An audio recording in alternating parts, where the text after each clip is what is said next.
میں یہاں تمہارے ساتھ ہوں اور خط کے ذریعے باتیں کر رہا ہوں۔ وہ مجھے میٹھی میٹھی تسلیاں دے کر چلے گئے۔ 2 ماہ گزر گئے اور انہوں نے مجھے صرف ایک فون کیا، کوئی خط وغیرہ نہیں لکھا۔ میں انتظار کرتی رہی۔ ان دنوں میری سہیلی فضیلہ نے میرا بڑا ساتھ دیا۔ اس کا گھر ہمارے برابر تھا۔ وہ روز رات کو آ جاتی اور میرے کمرے میں سوتی۔ صبح ہم اکٹھے کالج جاتی۔ رفتہ رفتہ فضیلہ کی وجہ سے میرا دھیان پڑھائی میں لگ گیا۔ امی مجھ کو ڈاکٹر بنانا چاہتی تھی، یہ ان کا خواب تھا، یا پھر ایک بڑی اور با اثر آفیسر بنوں۔ میں نے بھی اپنی والدہ کے خواب کی خاطر پڑھائی میں دل لگا لیا۔ CSS تو نہ کر سکی مگر وکالت کے امتحان پاس کر لیا۔ فضیلہ نہ ہوتی تو شاید میں یہ کبھی نہ کر پاتی۔ اس نے تو میرا اتنا خیال کیا کہ میں والدین کے غم کو بھی بلانے لگی۔ انہی دنوں اس کی والدہ کا انتقال ہو گیا تو ہم دونوں ایک جیسے ہو گئے۔ سارا دن ساتھ گزرتا، گھنٹوں بیٹھ کر باتیں کرتے، کہیں جانا ہوتا تو ساتھ جاتے۔ کالج میں لڑکیاں سوال کرتی کیا تم بہنیں ہو؟ ہم جواب دیتے کہ ہاں ہم بہنیں ہیں۔ ایک دن فضیلہ نے یہ کہہ کر میرے اوپر بجلی گرا دی کہ وہ اپنے بھائی کے پاس امریکہ جا رہی ہے۔ میں نے افسردہ ہو کر کہا تو پھر میرا کیا بنے گا؟ پیاری بہن تم مجھے تنہا چھوڑ کر نہ جاؤ۔ میں نے اس کی منت کی، وہ بھی وہی باتیں کہنے لگی جو چچا چچی اور شہزاد امریکہ جاتے وقت مجھ سے کہہ رہے تھے۔ خوبصورت اور تصوراتی تسلیاں۔ میں جلد لوٹ آؤں گی، ابو کو چانس ملا ہے اور بھائی نے سارا انتظام کر لیا ہے، جاتے ہی تم کو فون کروں گی اور خط بھی لکھوں گی۔ فضیلہ سب کہتے ہیں کہ امریکہ ایک بے وفا ملک ہے، جو وہاں جاتا ہے وہی کا ہو کر رہ جاتا ہے۔ میں نے رو کر التجا کی مگر اسے جانا تھا سو وہ چلی گئی۔ جب وہ جا رہی تھی تو میں سوچ رہی تھی کہ خدا نہ اب میں کیوں زندہ رہ پاؤں گی، میرا یہ سہارا بھی چھن گیا۔ اب والدین یاد آتے تو رات کو اٹھ کر روتی تھی۔ 3 ماہ گزر گئے، فضیلہ کا بھی خط نہیں آیا۔ وہ بھی چچا چچی اور شہزاد کی مانند وہاں جا کر مجھے بھول گئی۔ صرف اماں سلامتی ایک ہستی تھی جو ماں کی طرح میرا خیال رکھتی تھی، کیونکہ اس دنیا میں نہ تو ان کا کوئی تھا اور نہ ہی میرا۔ کسی دن میں بغیر ناشتے کے کالج چلی جاتی تو وہ بہت پریشان ہو جاتی۔ ان کو مجھ سے سچی محبت تھی۔ انہوں نے مجھ کو پالا تھا، گود میں کھلایا تھا۔ وہ بے آسرا ہونے کا دکھ سمجھتی تھی۔ میں سوچتی اگر میرے والدین نے اماں سلامتی کو اپنے پاس پناہ دینے کی نیکی نہ کی ہوتی تو آج میں اتنے بڑے گھر میں اکیلی نہ رہ پاتی۔ سچ ہے نیکی رائے گاہ نہیں جاتی۔ جو کچھ اولاد کرتی ہے وہ ماں باپ کے کام آئے یا نہ آئے، لیکن جو ماں باپ کر جاتے ہیں وہ نیکیاں اولاد کے کام ضرور آتی ہیں۔ کافی دن ایسے مایوسی سے گزرے۔ کالج سے آتی ہی اماں سلامتی سے پوچھتی کوئی خط آیا؟ جواب نہ میں ملتا۔ بالآخر ایک روز جب میں کالج سے لوٹی، ایک نیا لفافہ میرا منتظر تھا۔ یہ شہزاد کا خط تھا۔ لکھا تھا معاف کرنا تم کو خط لکھنے میں دیر ہو گئی، یونیورسٹی میں داخلہ بڑی مشکل سے ملا ہے، وہاں میں مصروف ہو گیا تھا، آج سیمسٹر پاس کر لیا ہے، بہت خوش ہوں۔ آج مجھے احساس ہوا کہ شہزاد مجھے نہیں بھولا ہے، بس ہاں زندگی ایسی ہی ہو گئی ہے کہ وقت نہ ملا ہوگا۔ اماں نے سنا تو کہا بیٹی 2 رکعت نفل شکرانہ پڑھو۔ انہوں نے بھی شکرانے کے نفل ادا کیے۔ آج میرے اپنے کا خط میرے نام آیا تھا۔ مجھے اب پتہ چلا کہ مجھ سے زیادہ اماں اور عنایت بابا کو خط کا انتظار تھا۔ میں اسی وقت شہزاد کو جواب لکھنے بیٹھ گئی۔ لکھا کہ میں تو سمجھی تم نے مجھے بلا دیا ہے، آج خط ملا، لگتا ہے نئی زندگی مل گئی ہے۔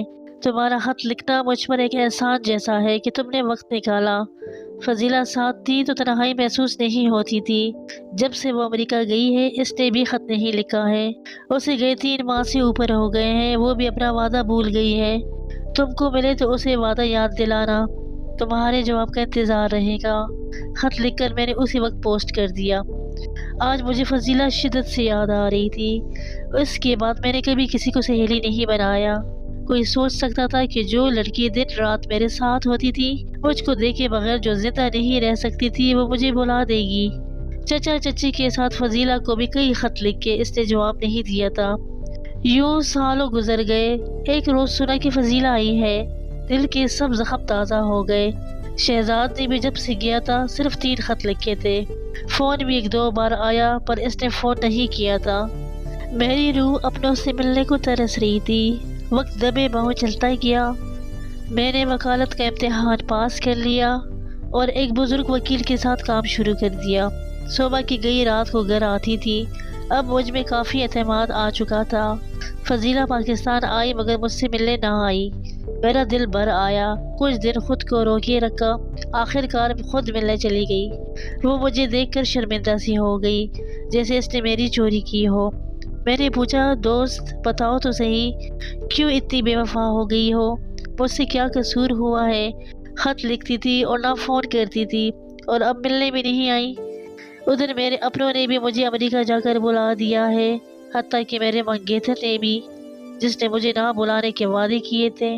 آخر یہ امریکہ ہے کیا چیز، جہاں جا کر انسان بدل جاتے ہیں؟ وہ سارے رشتے توڑ ڈالتے ہیں کیونکہ ان کے دل پتھر جیسے ہو جاتے ہیں۔ فضیلہ کو لفظ ہی نہ ملتے تھے کہ وہ کچھ بتاتی۔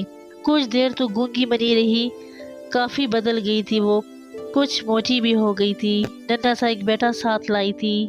میں نے کہا کہ تم نے شادی کر لی اور بتایا تک نہیں، کم از کم تمہارے لیے شادی کا تحفہ ہی لے آتی۔ تب اس نے اپنی خاموشی توڑی اور کہنے لگی، میری ہمت نہ ہوتی تھی تم کو بتاتی تو تمہیں یہ جان کر صدمہ ہوتا کہ میری شادی شہزاد سے ہوئی ہے۔ تمہاری امیدوں کے سارے چراغ بجھ جاتے، لیکن حقیقت کو زیادہ دیر تک چھپایا نہیں جا سکتا۔ اگر انہوں نے تم کو نہیں بتایا تو میں ہی بتا دیتی ہوں کہ جب ہم یہاں سے امریکہ گئے تو تمہارے انکل کا پتہ ہمارے پاس تھا۔ ہم ان سے ملے، پھر ابو اور تمہارے چچا نے وہاں مل کر بزنس کر لیا۔ تم تو جانتی ہو یار، غیر میں اپنوں کا کتنا سہارا درکار ہوتا ہے۔ ہم دونوں گھرانے آپس میں ساتھ ساتھ ہو گئے۔ میں اور شہزاد ایک ہی یونیورسٹی میں پڑھنے لگے اور ہم میں اسی وجہ سے قربت ہو گئی۔ جلد یہ دوستی ازدواجی بندھن میں بدل گئی۔ بڑوں نے ہماری شادی کرا دی، لیکن ہم دونوں کو تمہارے دکھ کا شدت سے احساس تھا۔ ہم جانتے تھے کہ تم ہم دونوں کا شدت سے انتظار کر رہی ہو۔ پھر کس کی ہمت تھی کہ تم کو یہ خبر پہنچاتا؟ اس وجہ سے میں تم سے ملنے بھی نہیں آ پا رہی تھی۔ تم خود آ گئی، احسان ہے تمہارا۔ ہم اگر تمہارے قصوروار ہیں تو ہم کو معاف کر دو۔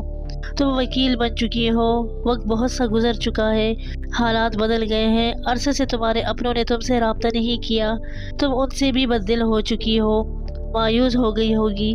شاید دوستی سے اب تک مایوس نہیں ہوئی تھی، مگر آج… یہ کہتے ہوئے فضیلہ رونے لگی۔ میں نے اس کے آنسو پونچھے اور کہا، دوست تم میری مجرم نہیں ہو، شادی تو قسمت کا کھیل ہے۔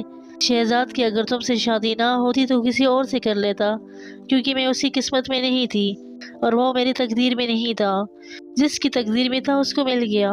تمہارا بیٹا بھی بالکل شہزاد جیسا ہی لگتا ہے۔ یہ کہہ کر میں نے اس کے بیٹے کو اٹھا کر سینے سے لگا لیا اور درازی عمر کی دعا دی۔ میری آنکھیں چمچما برس رہی تھی اپنی سہیلی سے ملنے پر، جس کی بے وفائی نے مجھے دکھ بھی دیا تھا، لیکن اب میں وکیل تھی، بااعتماد ہو گئی تھی اور حوصلہ بھی پا لیا تھا۔ زندگی میں آئے دن ایسے کیس نظروں سے گزرتے تھے۔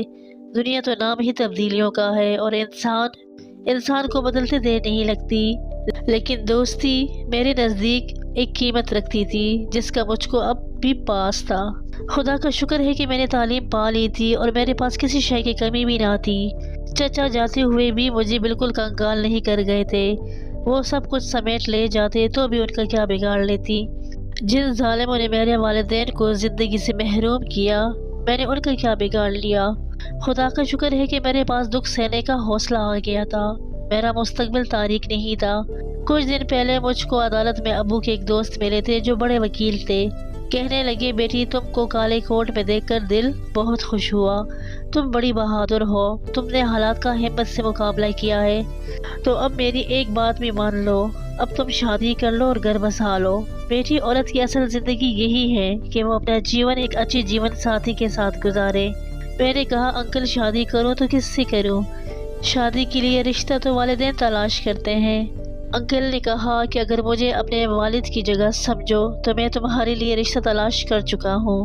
میرا بیٹا عاطف ہے، تمہارے ساتھ ہی تو پریکٹس کرتا ہے، اگر تم کو پسند ہو تو میں تم کو بہو بنا لوں۔ جی انکل، میں نے جواب دیا، مجھے منظور ہے۔ یہ کہہ کر میں نے سر جھکا لیا۔ انہوں نے میرے سر پر ہاتھ رکھ دیا تو مجھے لگا میرے والد پھر سے زندہ ہو گئے ہیں۔